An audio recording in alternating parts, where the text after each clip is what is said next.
Hey, and welcome back. For most of you out there that have been watching my channel for some time, this is a very familiar space. It's my home studio, and you see me record the demos for all of my various videos right here in this spot. This is also my primary teaching space for all of the private lessons I do. Right now, I have your standard setup with normal cymbals, full volume drums with Evans G1s here. But what you probably don't know is that most of the time, these drums are set up with quiet cymbals and pads on top of them so that I can be more efficient in my lessons. I find this really beneficial because one, it allows us to play and just use a speaker back here if we're playing along to music that we can both hear. Two, it allows us to talk to each other while music is being played, as opposed to having to stop every time because of the overpowering volume of the drums and cymbals. And then three, it protects your hearing, which is super important as a musician. Now, like I was saying, I've found a setup that has worked for me for the last 6 to 8 years. But starting this year, I'm teaching private lessons at a school where I've been helping out over the last year. And part of those lessons are going to be on the drum set. And the issue we have is with the practice rooms right next to the band room, we can't have drums going full volume, even separated with a door, and still have the band rehearsals going on comfortably. I was talking to the band director, and we both agreed that utilizing some sort of low volume setup for a dedicated drum set in a practice room would allow us to do all the drum set things we need to, but also some of the concert percussion things we want to work on in private lessons. After that conversation, I reached out to my friends at Evans Drumheads, and they were kind enough to set me up with their DB1 setup, which I have right here. So this setup includes a full set of their low volume cymbals with 14-inch hi-hats, 16 and 18-inch crashes, and a 20-inch ride, and then a set of their DB1 low volume drum heads for 10, 12, and 16-inch toms, a 14-inch snare head, and a 22-inch bass drum head. Before we get into throwing these on the drums and checking them out, I thought it would be important for me to play them as they are right now with just 2 room mics and a kick drum mic to give you a sense for the volume and tonality of these drums with the standard setup. So I'm going to do that in 2 demonstrations quick. Once wide open with no muffling, and then another one utilizing the new Evans EQ pods, which now come in some different sizes, which work really well for the different size drums here.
I wanted to throw the muffling on here just because I think that actually cuts the volume back just a touch, or a perceived volume with sustain, which I think is important to note in this sort of application.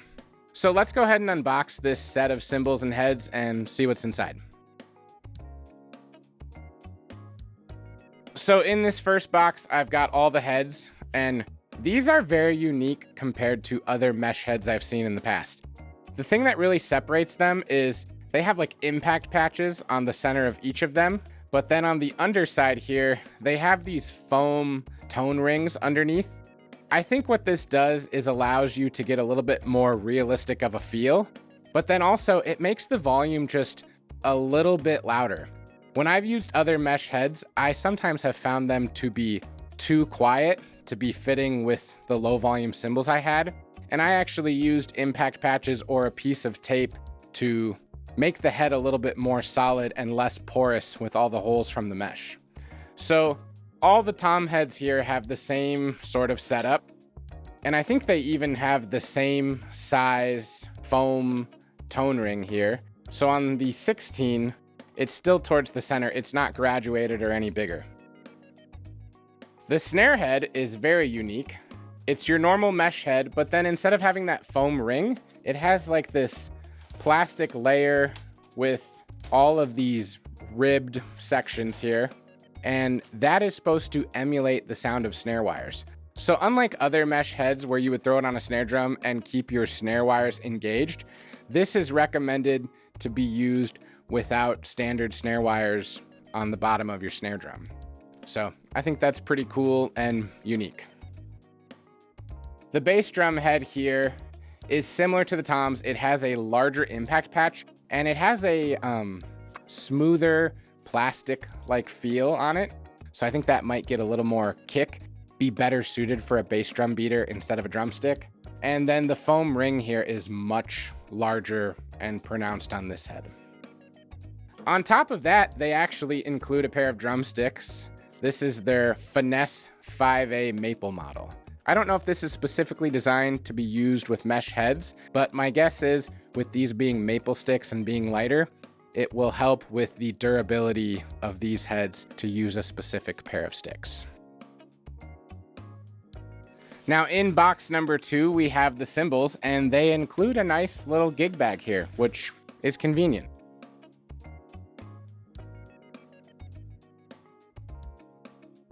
The first thing I notice is that the hi-hats actually look different from one another. All the other low volume cymbals I've played, the hi-hats have just been the same for top and bottom. This one, the bottom has less holes and is a little bit more solid in surface area. And then the top has smaller holes and many more of them. The crashes look very similar to the hi-hat top. I noticed that the profile is pretty flat compared to standard cymbals where the bell might pop up a little more, but you wouldn't really play on the bell of a crash cymbal in a standard application, so I'm not too worried about that. The ride cymbal here, this is 20 inches, which is the thing I really love about it. When I've checked out other low volume cymbals, a lot of times they'll give you a 14-inch set of hats, maybe a 16-inch crash, but they'll give you like an 18-inch ride, and I just like having something that feels more realistic in size so that the response would be more similar to what I'm used to. Again, the bell is pretty flat, but I can hear a little bit of a difference. I know that when a bell is bigger, it not only raises the volume of the bell, but the whole cymbal. The bell is a very important part of the structure of a cymbal. So my guess would be there's some thoughtful intent here with having a little bit smaller bell. So on top of demoing the sound and giving you a sense for the response and feel of these, I also think it's important to account for how long it takes to install them. So I'm going to switch out all the heads right now on these 5 drums and then the cymbals, and I'll try to time it so I can give you a sense of how long that took.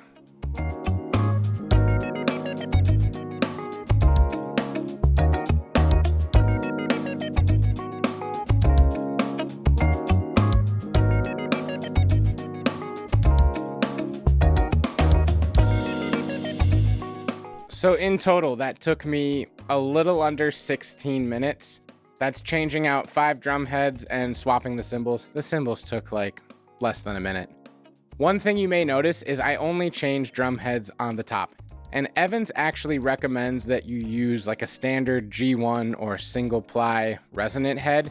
And that's so that you still get some sort of tone and resonance from the drum. Because we're not trying to make them silent, we're trying to make them reduced volume, but still feel and resonate and sustain like a drum would so that we can practice effectively on certain things like touch and dynamics. Other than that, my first impression is I hope you like black. Black drum heads are something I don't usually play on, and I definitely have not played on black cymbals, so visually it's taking a little bit to get used to, but I do think they look really clean.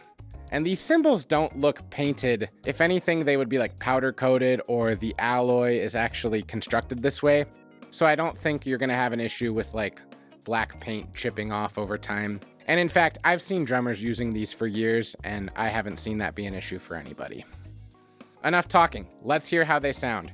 I have the snare wires on this drum flipped off, so we're just going to be hearing the snare response from the way it's built into the head, and I'll be trying to strike the center of each drum where we have that impact patch so that you hear the sound in that desired spot.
Again, no headphones on, and this is very comfortable to play on. I'm surprised at how realistic everything feels, from the cymbals to the drum head response and the rebound. And even the snare wires don't sound like cheesy or fake in some way. I really was skeptical that this snare system would sound like digital or something, just not realistic.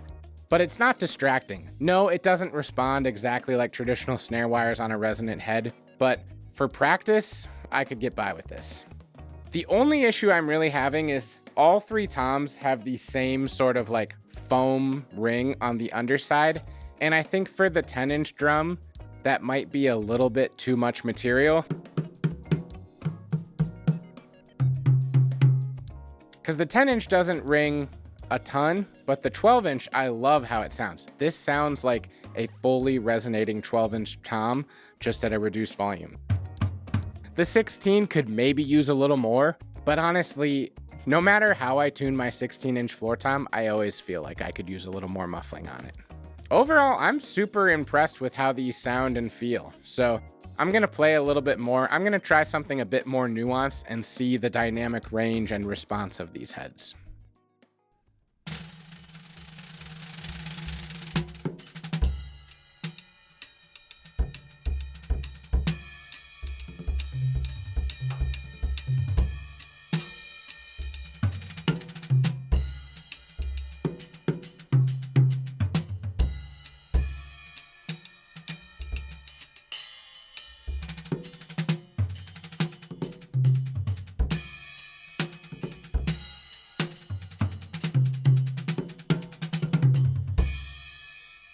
So I think what I'd like to do is leave this setup here on this kit in my studio for maybe the next week, because I'm gonna have 15 to 20 students coming through, and I'd love to use these with them, see what they think about it, see how it works for me as a teacher compared to my old setup.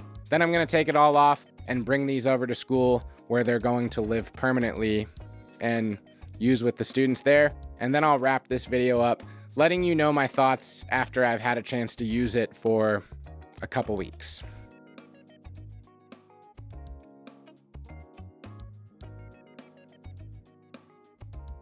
So it's been a little over a week since I set up the DB1 system here at home, and I've been using them for all of my lessons since, and it's been fun to see my students try them out and hear what they think about it. Most of them really enjoyed it, but unfortunately, when they would ask about the price, that was probably the turnoff for them, because I do think this setup is a bit cost prohibitive. Now, if you're a professional drum instructor like myself, I don't think that that cost is too much for the convenience it's going to give you if you're doing 25 lessons a week, it really saves your ears quite a lot. And it just gives you more flexibility, like I was saying before, with being able to talk while you're playing. So I really like that. Some of my students did say that they thought the bass drum pad was a little bit too bouncy. I messed with the tuning and lowered it a little bit, but with mesh heads, you can only lower it so much before it gets really flappy because the material is so much thinner. I think that helped a little bit. And I also think if my students were playing on this continuously for weeks, they would be able to adjust. It's just that first impression where it takes a little bit of time getting used to. One other thing they mentioned was they felt like the rims were a lot louder and they were hitting the rims more than they're used to. I actually think that's a good thing because with the pads I was using before, it raises the playing surface almost above the rim, so it's not a factor that students have to account for with their playing. And that is something you're going to encounter on a real drum set. So if anything, that makes the experience more realistic. One other negative that I noticed is you can't really turn these snare wires off since it's just that second layer under the head. So if you were trying to do something like Latin styles or working on concert percussion and turning the snares on and off in a piece, you wouldn't be able to do that with this setting. But if we're being honest, this is a practice set, so I feel like you should just get over something like that.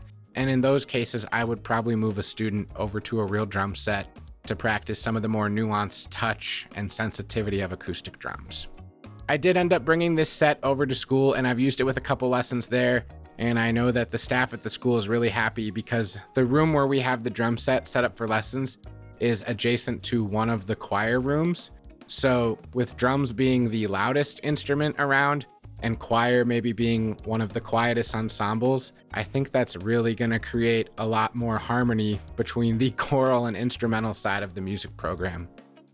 I'd love to hear what you guys think about this. I'm pretty excited to have it in my possession. I'm super grateful to the folks at Evans who sent this out for me to try. I really appreciate it. I'll have some links down in the comments if you want to pick up any of this stuff for yourself.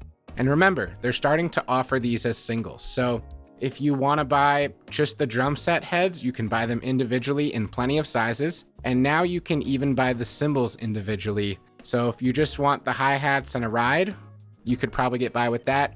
Or if you want different pieces to mix and match and do something that is more conducive to your acoustic setup, most of that is available now. All right, thanks for watching. See you next time.